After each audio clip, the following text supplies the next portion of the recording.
Hey everyone, this is Jordan. This video is being recorded on the late afternoon of Tuesday, February 20th, 2024.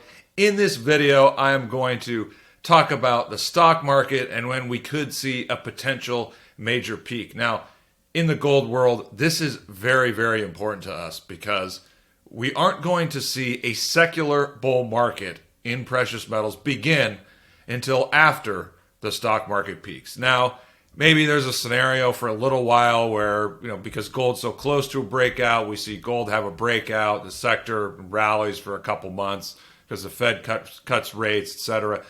But if the stock market is still rising to higher and higher highs at that point, that is not the start of a secular bull in precious metals. So I'm just pointing out we could get something like that. It is one scenario that could play out before a secular bull market really begins. So let's get into the video. I'm going to go through, mostly technical factors here. Some are sentiment, just to give us an idea of potentially what the window might be for that stock market peak. Now, first, this chart has been floating around Twitter. I mean, this is a great chart. And before major market peaks, you start to get concentration. Capital concentrates in fewer and fewer stocks. And then you look at the top 5% of stocks, how much of the market does that make up? Or in this case, the top 10% of stocks. And we can see here, Great Depression, this was going up in the late 20s, still was really high after the market cracked there. Then, of course, you had this in 2000, very similar with all the tech stocks. I think this was the Nifty 50 here in the early 70s. This peak was in 1957. Not a secular peak, though. So, the secular peaks were here, right here. Then, of course, here.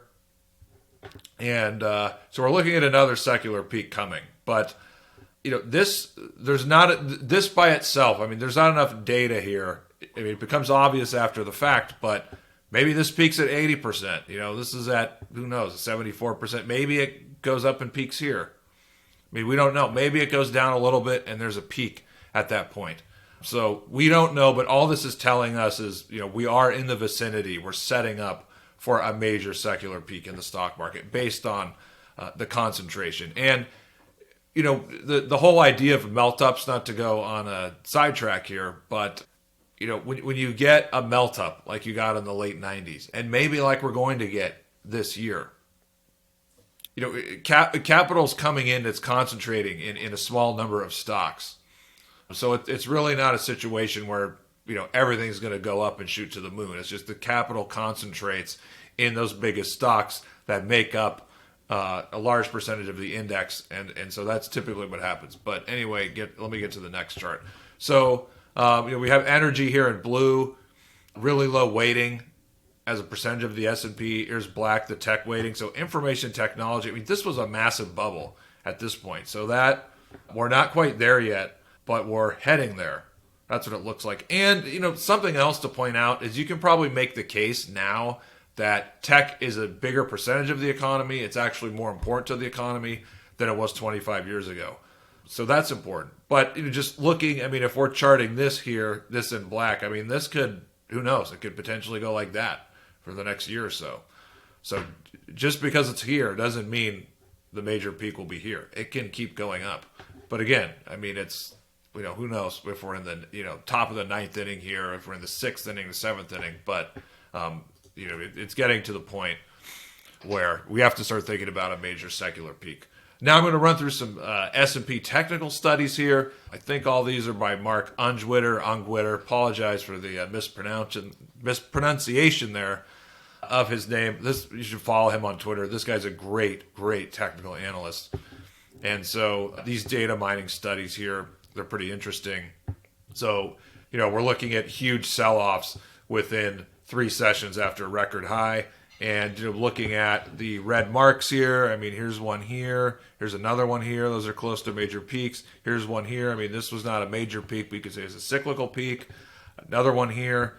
So this is actually, there's not that many of these. But, again, this is telling you the market could be close to a significant peak. Although here it went up a little bit more. And here, this one was in beginning of 99, it looks like.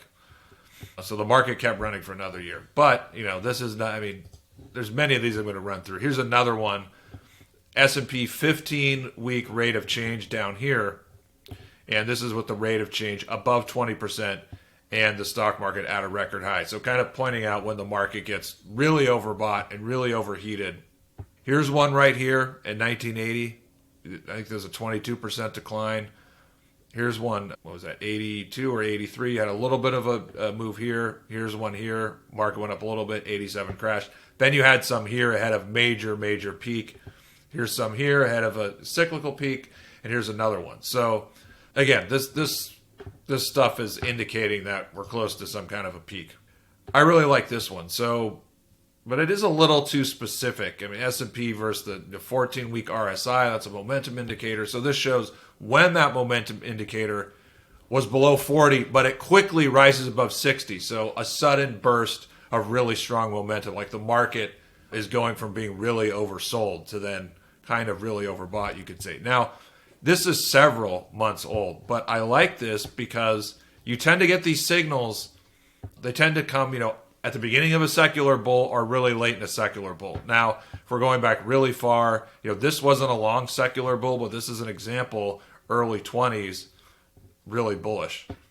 Early 30s here, really, that was really bullish at the time. You had a big move for 5 or 6 years. But here's another one right here, late 40s. So this was kind of, I like to say the secular bull started here, but this was early enough. Then you had signals here. So this is you're at the beginning of a secular bear. Then you have a couple here. You're in a new secular bull. One here. You're at the end of a secular bull. So then what do you have here? We're not at the beginning of a secular bull. We're towards the end. So again, another really, really bearish signal by itself. You have to evaluate everything together. Here's another one. NYSE, 90% downside volume occurring within 3 sessions after a record high. So let's look at here's one in the late 90s.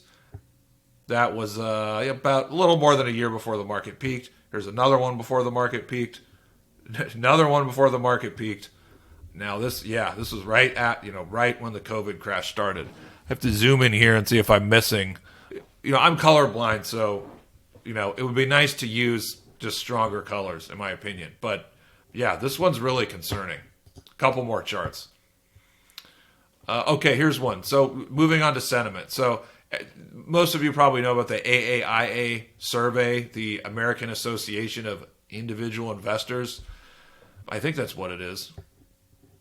This data here shows that their recommended percentage allocation to stocks. So what percent of your portfolio should be in stocks?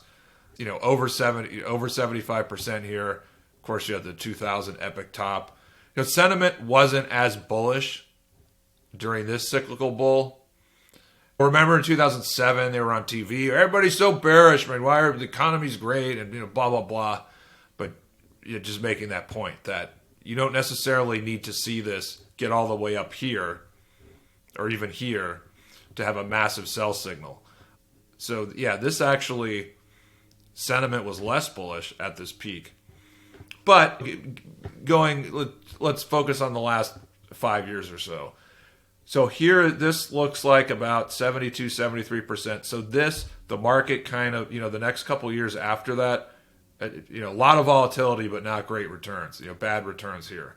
This lines up with the end of 21 peak. And so the important takeaway is, if we look at where we are right now, there's more room for investors to get bullish based on this survey. There's a lot more room here. This supports, the market has more room to run, basically. And this one does as well. This is based on the Bank of America Global Fund Manager Survey. So cash level, they're reducing cash to 4.2%. Now, of course, when the market is going up, people are going to put more of their cash into the market. That's how markets work and sentiment works. Sentiment tends to follow price. This is down to 4.2%. This was at that peak I just mentioned, the end of 21 peak. It looks like the cash position was in the very high threes, you could say. So, again, to use this as an indicator, they have been reducing their cash positions. But again, there is a little bit more room based on this for more cash to go into the market and push the market higher. Okay, so lastly here, let's talk about the stock market and bonds. Here we have the S&P divided by PPI. I know there's some other people that use this, like Patrick. This is great. I didn't put it in there because I put it in at the last moment, the text. Here's the S&P 500, the equivalent to the 40-month moving average. Total return in bonds against the CPI 10-year yield. So this is the 66 peak. This is the end of 68 peak. And so, again, bond return divided by the CPI. So this peaked late 65, like towards the end of 65. And then after the 68 peak, the downside in this accelerated. But nevertheless, you did have a peak in 66 and another one here. But looking at the 10-year yield, so this was in the low fours here at the 66 peak. And then it had gone up to almost 5.95 here before the 69 peak. But after that peak, you had a huge move higher. And that, of course, was a reason for that cyclical bear market. But it's just important to understand what happened when the 10-year went from 4% up to this area. And in this, I don't know if it was 5.5 or 5.4 or 5.6, but this going back to 1920 was the high. So this started rising, and it was flirting with a 45, 47-year high at 1920. So once it got up here, this move in 67, that's when it broke that 47, 48-year resistance, and of course ended up causing a bear market, doing a lot of damage. But my point is, how does this apply to where we are at present? I've done some videos on this. If you look at the last year or two and the declines in the stock market, when the market was moving down, it coincided with sharp moves up in the 10-year yield. And so it's at 427 now. It has a long way to go to get to the recent high.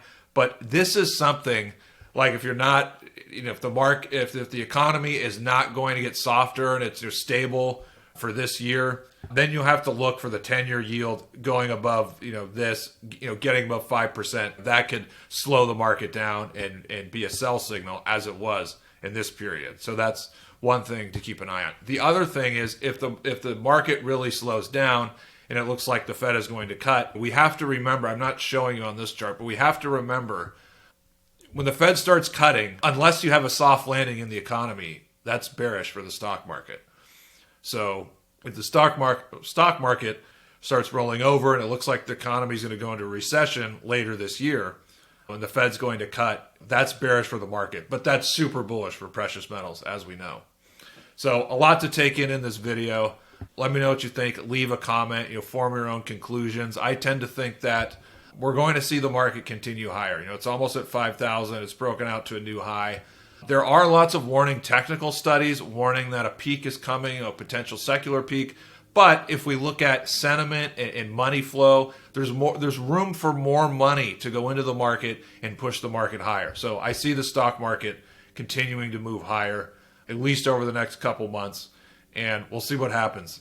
If the stock market continues to move higher and the economy doesn't roll over this year, and then the market probably continues to move higher until we see the 10-year yield get close to 5% and go above 5%. Then when that happens, it's going to slow down the market like it did in this period. So hope this wasn't too long of a video. Let me know what you think in the comments. Thank you so much for tuning in. Talk to you guys again in the next video.